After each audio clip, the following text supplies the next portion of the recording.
Assalamualaikum warahmatullahi wabarakatuh. Halo, jumpa lagi. Oke, kali ini kita akan mempraktekkan pengenalan tipe dictionary. Jadi pembahasan kita itu adalah pertama, pembahasan penulisan kode dictionary atau pengenalan bentuk umum, kemudian menambahkan elemen baru pada dictionary, kemudian mengedit dan menghapus elemen baru. Kalau bentuk umum kita sudah jelaskan di pertemuan sebelumnya di pengenalannya atau teorinya. Itu seperti ini. Contoh ya. Contoh atau kita samakan dengan yang teorinya. Q1 sini, sorry.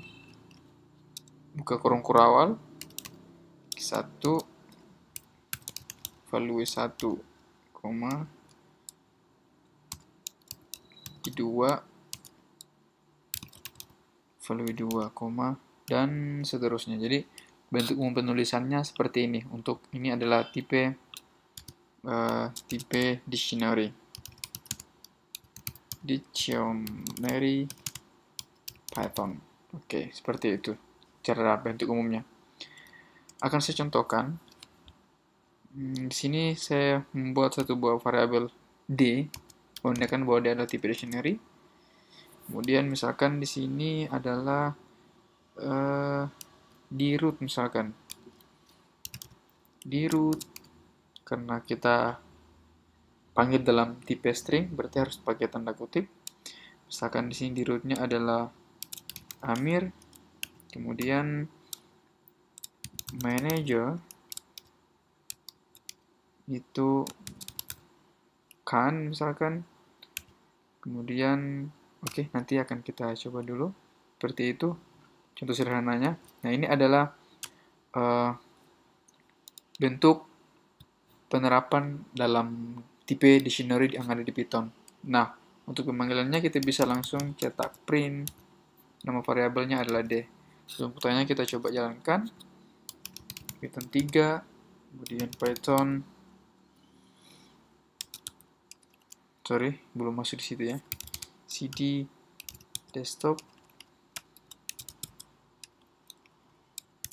desktop, kemudian Python YouTube,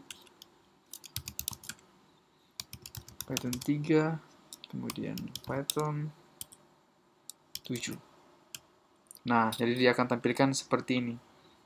Nah, bagaimana caranya kalau kita hanya mengakses di root saja dengan nilainya Amir, kemudian manager dengan nilainya adalah Khan. Nah, di sini kita bisa memanggil Amir saja. Misalkan kita bisa langsung menggunakan print d variabel ya, tanda kutip siku, buka kurung siku, kemudian tanda petik 1 di root, yang karena kita ambil di situ adalah namanya di root.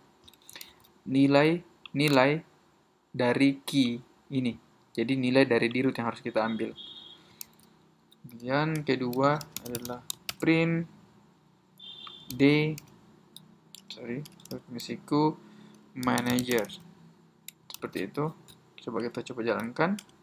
Nah, jadi di root itu untuk bentuk pengambilannya seperti ini ya. D kurung siku, kemudian nama key-nya. Nah, ini untuk mengambil nilai dari di root ini. Nah, jadi ada sini Amir, nilai dari di root, kemudian Khan, nilai dari manager. Nah, seperti itu. Contoh lain misalkan,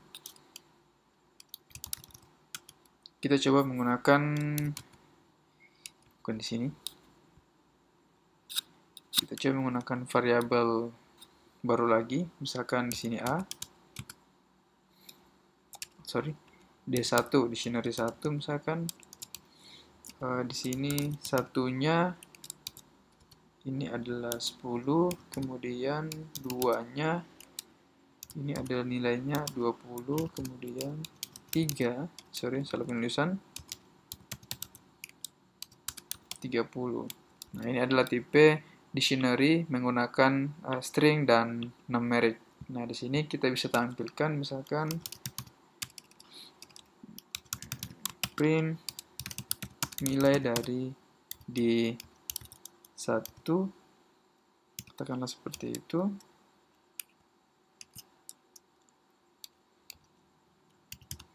Sini koma D, ingat selalu diawali dengan variabel 1. Ya, karena kita ambil nilai dari D1 ini. Nanti akan tampilkan nilainya. 1, nilai dari Q1 itu adalah 10. Oke. Sekarang kita coba tampilkan untuk kita jalankan. Di sini terjadi syntax error, invalid syntax. Kenapa? Masalahnya ada di sini. Dalam penggunaan tanda petik, ini adalah tipe string, sementara dalam dictionary itu dieksekusi dengan penggunaan petik tunggal ya. Jadi pemanggilan dalam string ini kita bisa menggunakan di sini petik ganda. Oke, seperti itu. Ini tetap petik 1 karena sesuai dengan yang ada di dictionary sini. Kalau dictionary kalian menggunakan petik 2, di sini juga harus menggunakan petik 2. Oke, kita coba jalankan, kita save, kemudian kita jalankan. Wow, ternyata ada masalah di sini. Apa itu? Tentarang, tarang, tatang. Ya, penggunaan dalam nama variabel. Ya, di sini kita ambil nilai dari. Kenapa? Seharusnya dia bacanya di sini, terus dia cari angka satunya itu tidak ada untuk dictionary sini. Nah, berarti ini kita salah masuk variabel ya. Seharusnya di sini D1. Ini juga D1. Sekarang kita coba jalankan. Nah, ini dia. Ini dari D1, 1 adalah 10. Oke. Kalau 2, ya kita tinggal copy aja di sini. 3 ya. 3 misalkan. 3 di sini juga. 3. Jadi nanti akan tampil 10 dan 30. Nah, ini dia. Nilai dari D1 3 kemudian 30 dan nilai dari D1 1 sama dengan 10. Nah, kita juga bisa menambahkan operator aritmatika, penambahan ya, penambahan atau perkalian, bahkan pengurangan, pembagian sebagainya. Misalkan D1 ini, D1 misalkan ini itu dikali dengan D1 3. Seperti itu sama dengan, nah di sini ingat karena kita menggabungkan dua tipe dan variabel dalam dictionary, maka kita harus menggunakan tutup kurung seperti buka kurung seperti itu, kemudian masukkan variabel D1, kemudian 1 sini, kemudian dikali D3 seperti itu. Jadi nanti hasil perkalian dari ini akan dikalikan dengan nilai yang ada di value 1, nilai yang ada di Q1 dan nilai yang ada di Q3. Sekarang kita coba jalankan. Kita clear dulu. Wow. Ini dia, sorry, typo. Nah, jadi 10 kali 30 sama dengan 100. Oke, seperti itu. Sekarang, dari sini kita untuk penulisan kode untuk dalam pengenalan bentuk umum serta dictionary kita sudah jalankan, kita sudah praktekkan. Sekarang menambahkan elemen baru di dictionary. Nah, sekarang saya akan menambahkan ini ya. Elemen kita yang pertama, saya ingin tambahkan di sini. Katakan di sini elemen directory sebelum ditambahkan, misalkan seperti itu. Tambahkan, langsung aja print di sini, misalkan saya coba masukkan di, misalkan ingat key-nya sekretaris, misalkan sekretaris.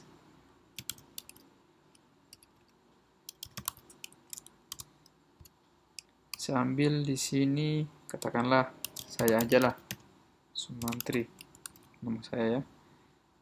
Kemudian bendahara. Oh, sorry. Ini salah penulisan ya, bukan seperti ini. Dia seharusnya sebegini, sama dengan nilainya sebentar S. Kemudian di sini misalkan Anissa misalkan. Oke. Kemudian kita akan coba tampilkan print baris baru elemen directory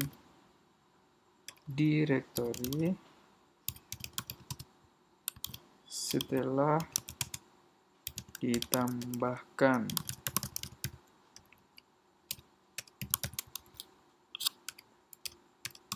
print d. Oke. Untuk melihat lebih jelasnya ini kita komen dulu. Sekarang kita coba jalankan. Nah, ini dia. Ini adalah elemen direktori sebelum ditambahkan di root Amir, manager, Khan. Elemen direktori setelah ditambahkan dua elemen ya, sekretaris dan bendahara. Nah, di sini ada sudah bertambah sekretaris dengan Sumantri, bendahara sama dengan Anis. Nah, ini kita bisa panggil lagi berdasarkan dengan nilainya. Berdasarkan dengan key-nya. Misalkan saya panggil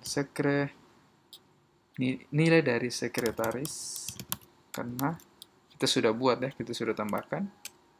Nah, ini dia Sumantri untuk panggilan dari sekretaris. Nah, bukan cuma dalam tipe string, tapi kita juga bisa menambahkan dalam bentuk numerik. Misalkan ini ya, ini saya ingin menambahkan 4 dan 5.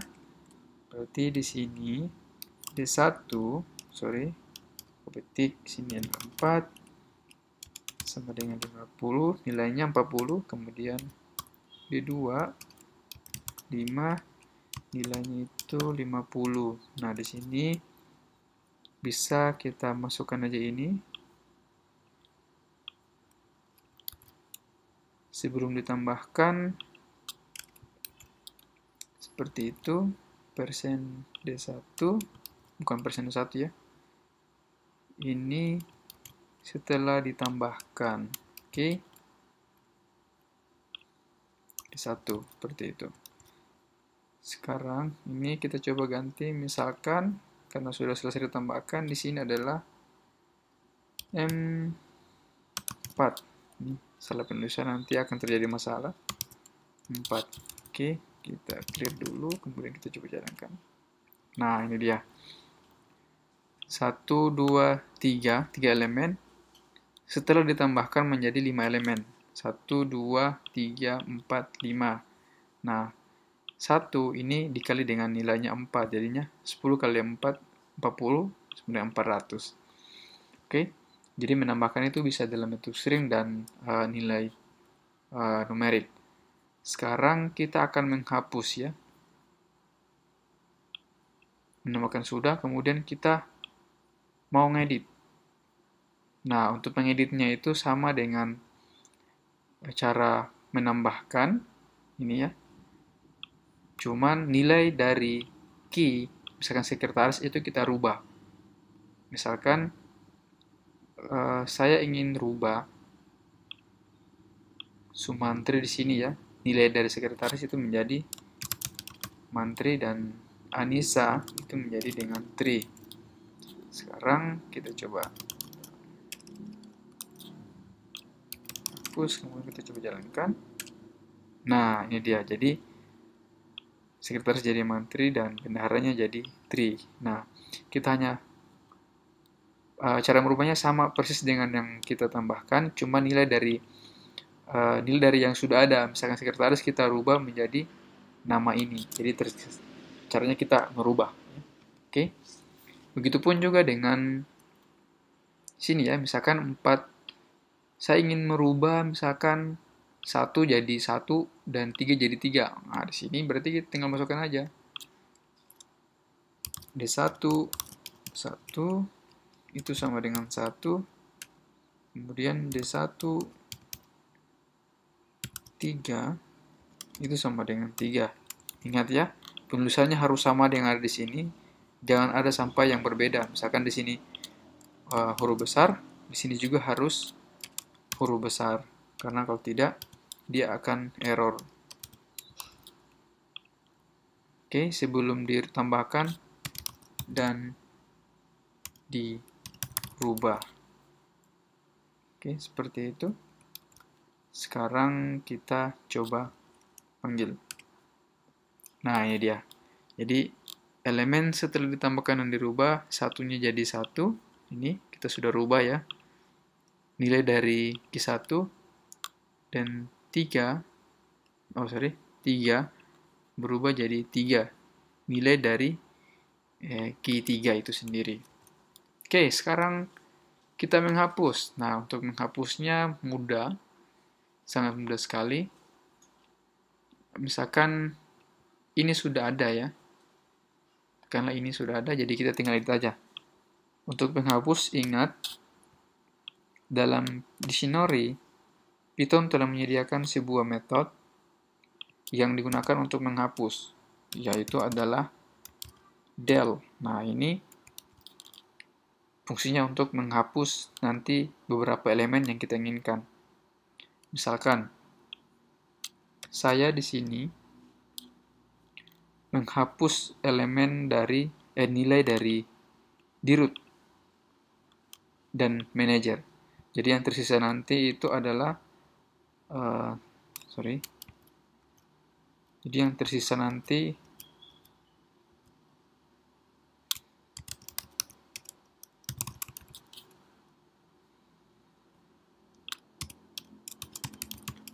nanti adalah sekretaris dan tree. Nah, untuk menghapusnya kita tambahkan, ingat ya, di sini del, kemudian nama variabelnya, kemudian kita masukkan nilainya, bukan nilainya tapi value-nya, key-nya. Kemudian del d manager. Jadi nanti kita hapus di root nilainya Amir, manager namanya Khan. Oke. Sini kita bisa tambahkan dan dihapus. Seperti itu. Kemudian kita panggil.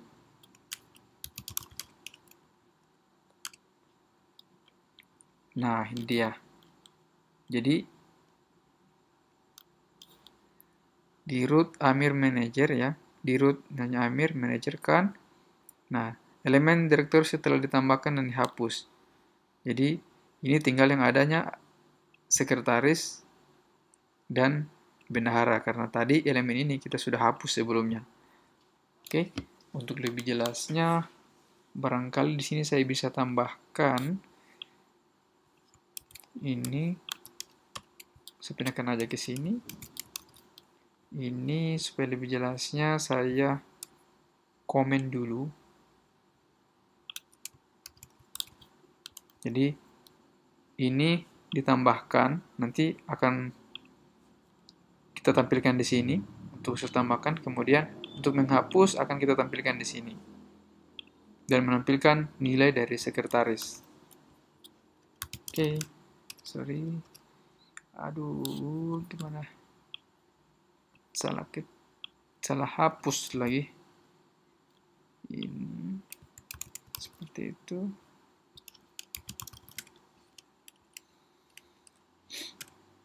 Nah, ini dia. Elemen direktori sebelum ditambahkan. Seharusnya ini kita ganti aja ya. Ditambahkan berarti. Jadi ada Amir, manajer kan, sekretaris menteri, bendahara tri. Elemen direktori setelah ditambahkan, sorry di sini tapi dihapus.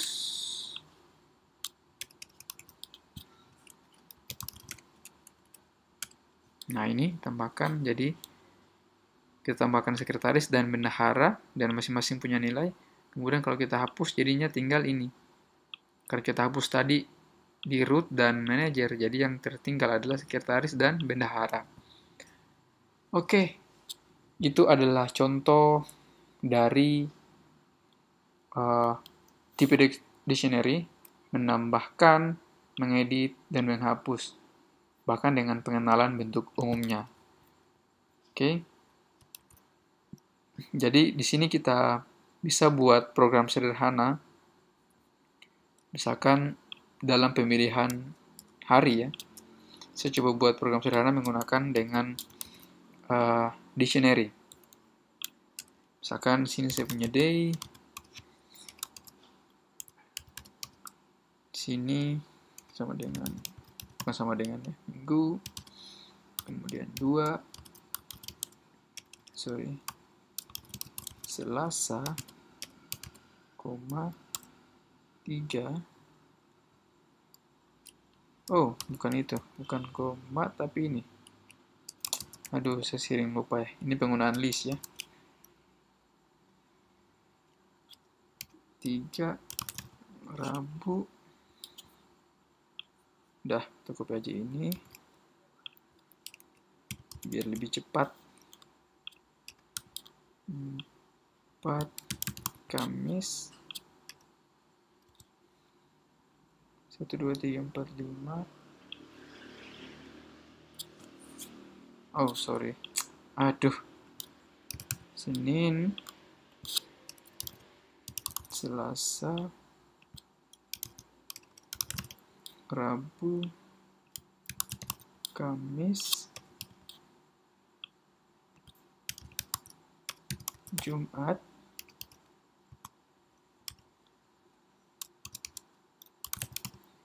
Sabtu. Oke, ini adalah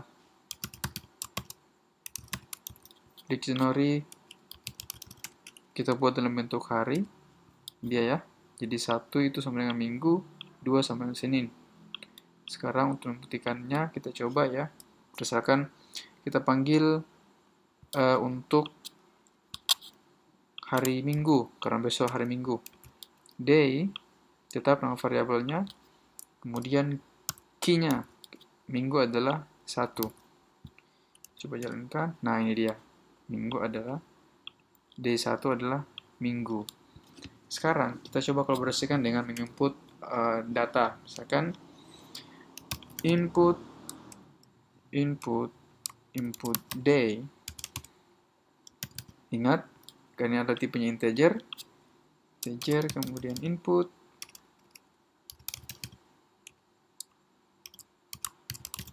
masukkan nomor hari yang ada di dictionary. Contoh aja ya.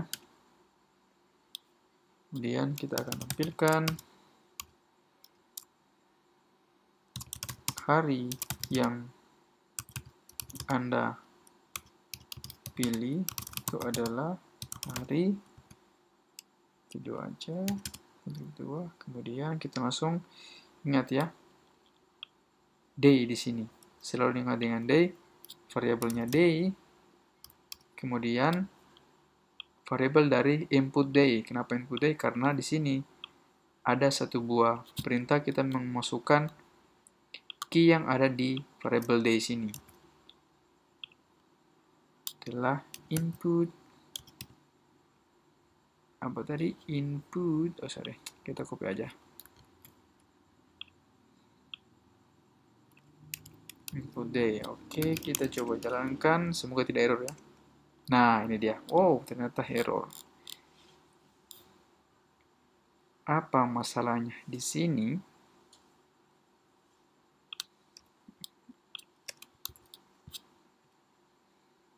Oh, cocok ya. Cocok seperti ini. Jadi kita coba masukkan hari. Saya pengennya hari 3. Masukkan 3. Oh, input day. Key error, input day. Apa masalahnya ya? Input day. Oke, kita coba hilangkan ininya. Karena yang kita panggil adalah key-nya. Kebetulan key-nya adalah tipenya integer. Oke, kita coba sekali lagi. Nah, maka hari yang Anda pilih adalah hari Selasa. Ini dia. Key-nya 3 adalah Selasa. Nilai dari key 3 itu adalah Selasa. Oke, saya kira cukup sampai di sini untuk contoh pengenalan dictionary. Semoga teman-teman bisa paham. Kalau misalkan ada teman-teman yang tidak paham, bisa komen, kemudian like bila perlu, dan jangan lupa subscribe ya, untuk mendukung dan memberikan semangat saya untuk memberikan video lebih banyak lagi tentang Python. Assalamualaikum warahmatullahi wabarakatuh.